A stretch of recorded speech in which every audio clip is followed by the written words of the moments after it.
Leitura do capítulo 3 do livro Cântico dos Cânticos, do irmão Hudson Taylor. A alegria da comunhão ininterrupta. Cântico dos Cânticos, capítulo 3, versículo 6 e Cântico dos Cânticos, capítulo 5, versículo 1. Ó Jesus, Rei maravilhoso, tu, vencedor renomado, tua doçura é a mais infável, em ti todas as alegrias são encontradas.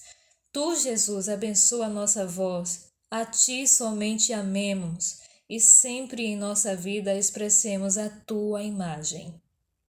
Nas sessões 1 e 2, estivemos ocupados principalmente com as palavras e experiências da noiva. Em acentuado contraste a isso, nesta sessão, nossa atenção é primeiramente voltada ao noivo, e é dele que nós ouvimos sobre a noiva como o objeto do seu amor e o prazer do seu coração. Aqui, as filhas de Jerusalém são as primeiras a falar. Quem é esta que sobe do deserto como colunas de fumo, perfumadas de mirra, de incenso e de toda sorte de pós aromáticos? E elas mesmas respondem: é a liteira de Salomão. 60 valentes estão ao redor dela, dos valentes de Israel.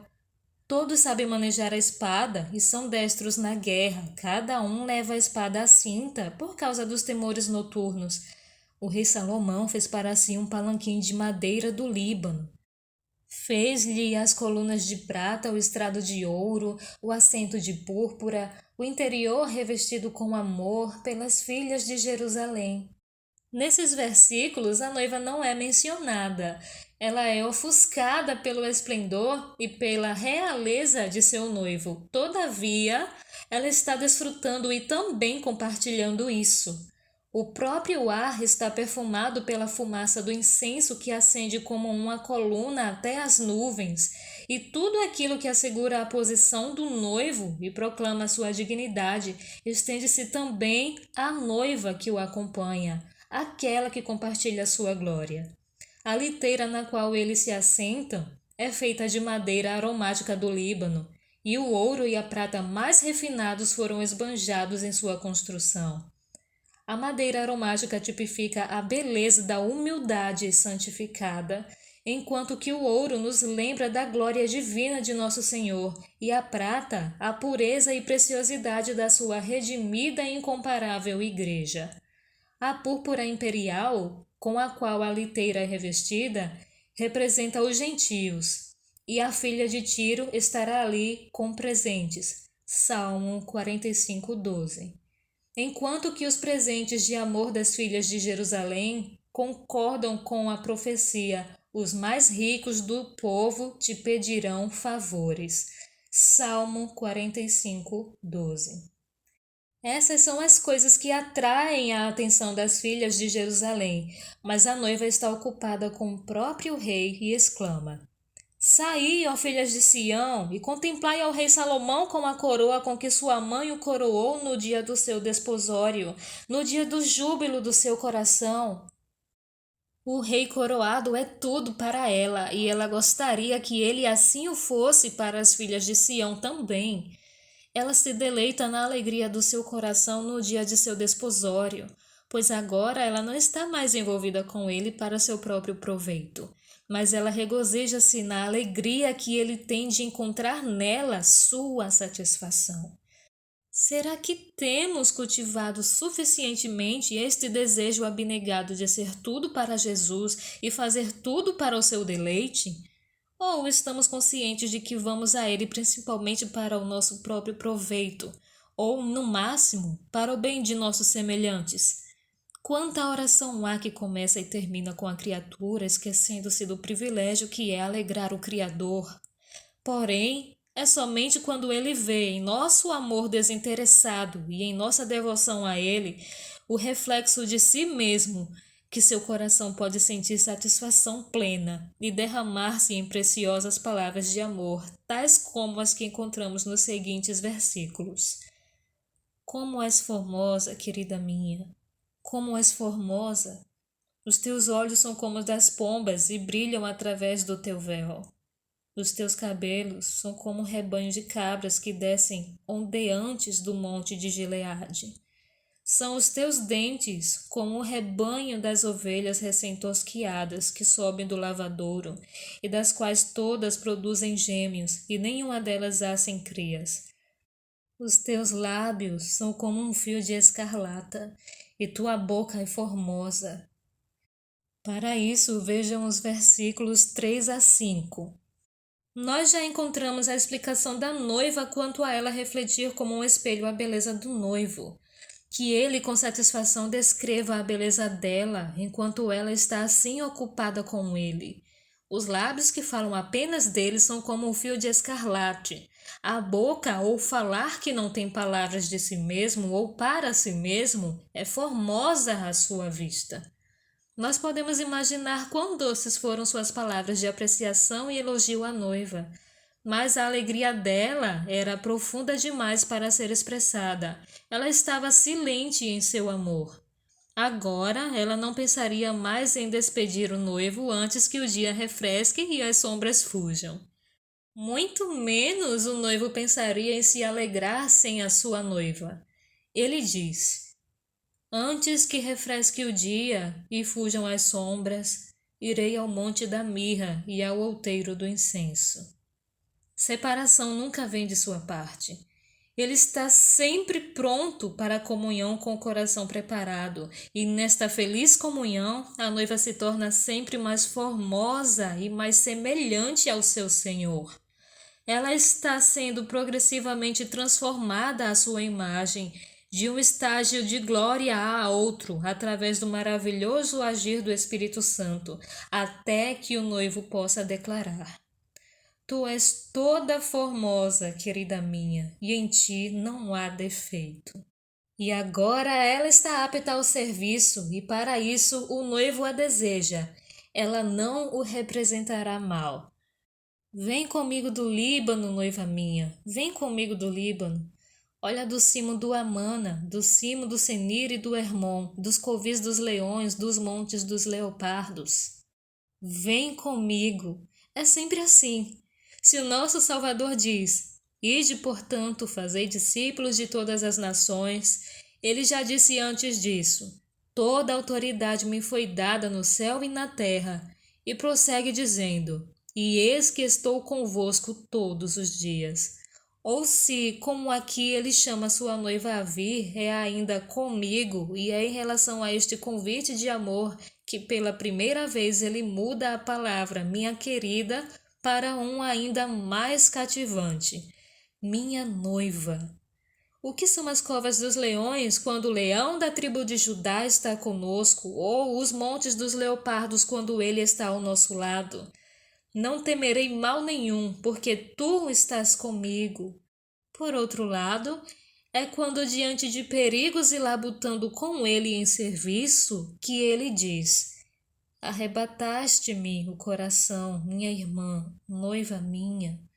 Arrebataste-me o coração com um só dos teus olhares, com uma só pérola do teu colar. É maravilhoso como o coração do nosso amado pode assim ser arrebatado pelo amor de alguém que está preparado para aceitar seu convite e ir adiante com ele, buscando resgatar os que estão perdidos. Se o coração do noivo pode ser encorajado pela fidelidade e pelo terno companheirismo de sua noiva, não é de admirar que possamos nos alegrar e encorajar uns aos outros em nosso serviço mútuo. Paulo teve uma íngreme montanha de dificuldades a escalar quando estava sendo levado cativo a Roma, sem saber o que o aguardava por lá. Mas, quando os irmãos o encontraram na praça de Ápio, ele deu graças a Deus e sentiu-se mais animado. Possamos nós sempre fortalecer mutuamente nossas mãos em Deus. Continuando, o noivo a encoraja diante das dificuldades naturais e dos caminhos íngremes e perigosos com doces mensagens de seu amor. Que belo é o teu amor, minha irmã, noiva minha! Quanto melhor é o teu amor do que o vinho e o aroma dos teus ungüentos do que toda sorte de especiarias. Os teus lábios, noiva minha, destilam mel.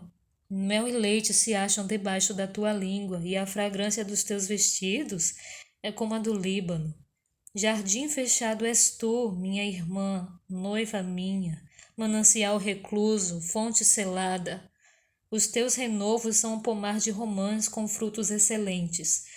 A rena e o nardo e o açafrão, o cálamo e o cinamomo, com toda a sorte de árvores de incenso, a mirra e o aloés, com todas as especiarias.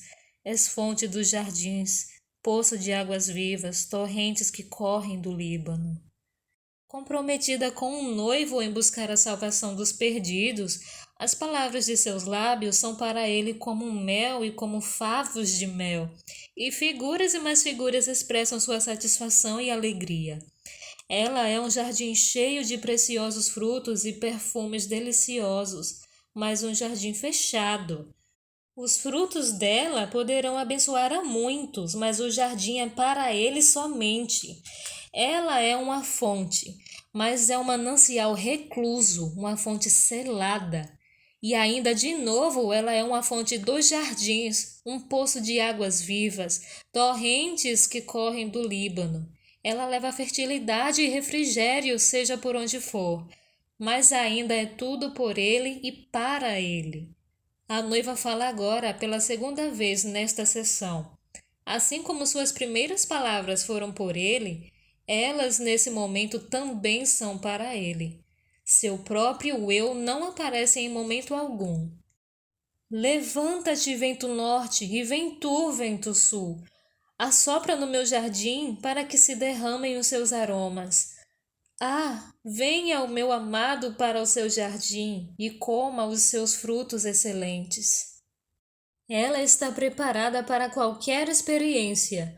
O vento norte e o vento sul podem assoprar sobre o seu jardim, se tão somente as suas especiarias puderem exalar sua fragrância para deleitar o seu senhor. Ele a chamou de seu jardim, um pomar de romãs com frutos excelentes. A isso o noivo responde: Já entrei no meu jardim, minha irmã, noiva minha. Colhi a minha mirra com a especiaria, comi o meu favo com o mel, bebi o meu vinho com o leite. Agora, quando ela chama, ele responde imediatamente. Quando ela é para o seu senhor, ele a assegura de que encontra nela toda a sua satisfação. A sessão termina com o convite da noiva aos amigos dele e dela, bem como ao próprio noivo. Comei e bebei, amigos, bebei fartamente, ó amados. Irmãos, a consagração absoluta ao nosso Mestre, longe de enfraquecer nosso poder para compartilhar o Evangelho, tanto aumenta nosso poder como nossa alegria em ministrar.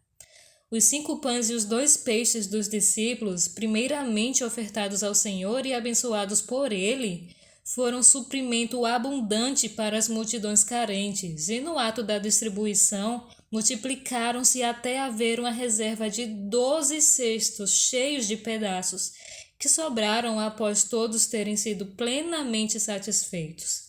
Nós temos então nesta linda sessão, como já vimos, uma figura de comunhão ininterrupta e seus deliciosos resultados.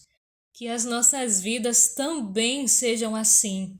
Primeiramente, um com o Rei, e então falando do Rei, a alegria da comunhão levando ao companheirismo em serviço, a ser tudo para Jesus, pronto para qualquer experiência que nos preparará para serviços futuros, renunciando a tudo por Ele e desejando ministrar tudo a Ele.